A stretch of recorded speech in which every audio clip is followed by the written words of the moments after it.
Waktu itu kan orang tua, ayah suka boncengin naik motor gitu, agak ngebut gitu kan, terus kenapa feelingnya kayak, oh ini fun banget gitu.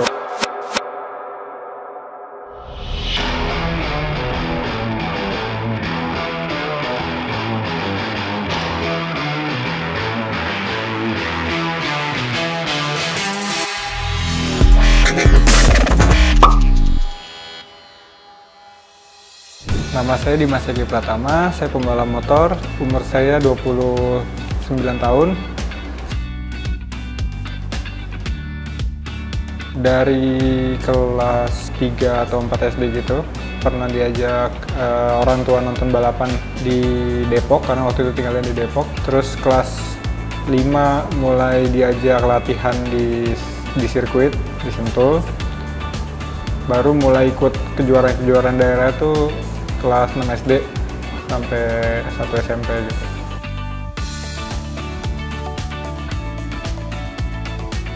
Ya alhamdulillah dapat support dari keluarga, karena kalau nggak dapat support dari keluarga mungkin akan berat kalau terjun di dunia motor. Ya, waktu itu pernah sempet mau masuk kayak ke Akmil atau Akpol gitu, cuman waktu SMA itu balapan 2011 accident, patah tangan.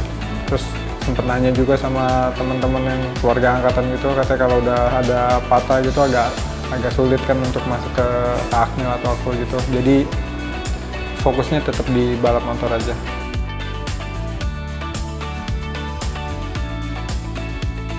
Ini cukup unik karena seneng sama kecepatan gitu. Waktu itu kan orang tua, ayah suka boncengin naik motor gitu, agak ngebut gitu kan, terus kenapa feelingnya kayak, oh ini fun banget gitu kan. Terus habis itu diarahin, karena orang tua bilang kalau kamu sampai balapan liar atau kayak narkoba atau minuman gitu, balapnya stop. Jadi ya udah fokusnya in the right line gitu, maksudnya kayak balapan resmi, terus ya nggak pernah kayak ya minum dan lain-lain sebagainya kayak gitu sih.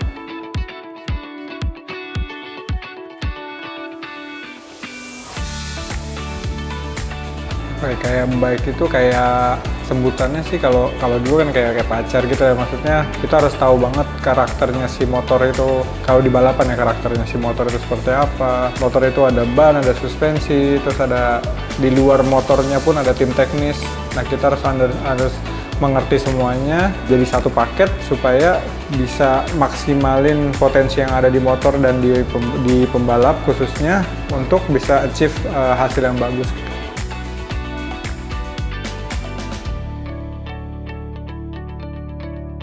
Pasti sih kayak ketika bad happen kamu itu kayak patah tulang. Terus paling parah sih waktu balapan GP itu.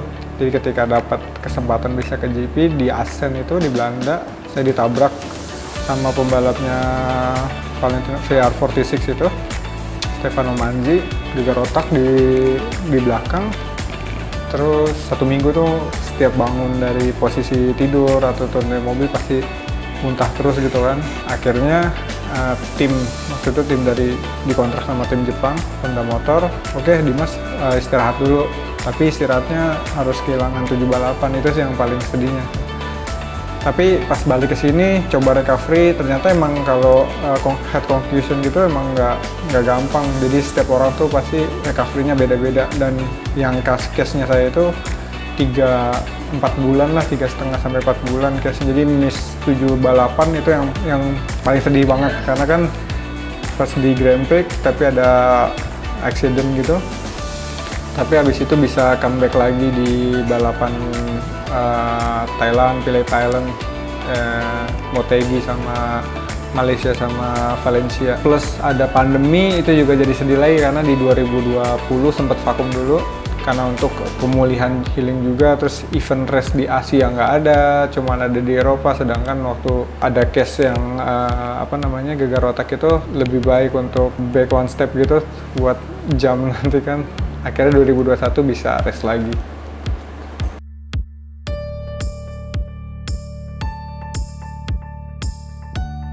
Pasti ada sih ya, kayak dari temen ya, bukan dari keluarga. Tapi keluarga ada juga sih omongan kecil-kecil kayak udahlah gedein bisnis lah apa segala macam. Cuman dari hati tuh kayak masih ada yang missing gitu kan, karena ya mimpinya mau perform, mau nunjukin gitu. Dan menurut saya tuh nggak ada kata terlambat. Dan saya juga pengen achieve apa yang menjadi mimpi saya, untuk bukan sekedar partisipan tapi untuk menang di beberapa race atau mungkin di beberapa race di GP gitu kan. Pasti akan nice story gitu.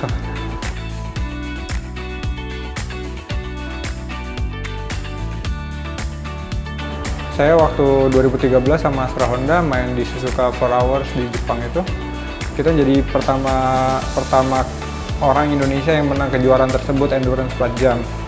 Terus naik ke 8 jam, kita orang Asia yang top 7 di kejuaraan tersebut. Terus puncaknya 2017 itu pertama kali saya podium di European Championship di Barcelona, dan 2018 juga podium ketiga juga di Albacete. Nah itu salah satu podiumnya di Eropa itu yang ngebantu saya buat jam ke Grand Prix. Tapi untuk sampai saat ini belum ada orang Indonesia yang maksudnya yang dapat itu, maksudnya buat jadi pecutan anak-anak yang generasi nanti. Tapi di histori saya itu salah satu momen terbaik sih, karena kan bendera merah putih di samping bendera Spanyol, bendera Brazil itu kan jadi kayak oh nice banget. Terus kita menangnya bukan di sirkuit Asia tapi di sirkuit Eropa gitu.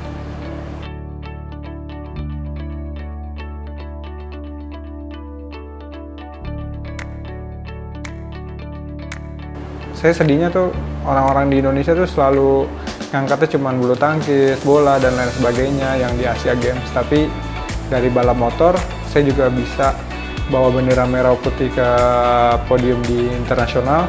Terus saya juga pernah bawa lagu merah putih kan. Kalau kita podium pertama pasti lagu Indonesia Raya yang dikumandangin kan. Jadi apresiasinya sebenarnya harus in general, karena bukan cuman yang di Asian Games aja, tapi di balap motor kita bisa bawa bendera merah putih juga di kancah internasional.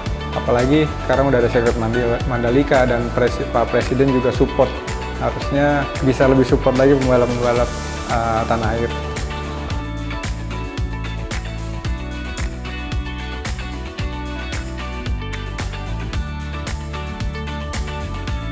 Concern sih, tapi kalau untuk kayak racer gitu atau balapan gitu, kita udah tahu eventnya itu kan ada beberapa seri dalam 1 tahun. Kita bukan, maksudnya kayak bukan pengguna yang sehari-hari kayak gitu kan. Terus saya juga concernnya untuk hari-hari saya lebih banyak aktif untuk latihan fisik juga, tapi dengan menggunakan sepeda. Jadi kayak untuk kayak training endurance segala macam saya pakai sepeda. Terus juga anak-anak pembalap pada umumnya sekarang concernnya kalau latihan fisik untuk ningkatin endurance, stamina gitu, pakai sepeda. Jadi bukan naik motor lagi nih mau ke mana gitu, tapi lebih baik naik sepeda. Pakai motor tapi nggak terlalu yang kayak waktunya yang lebih lama, lebih sering gitu dalam 1 minggu.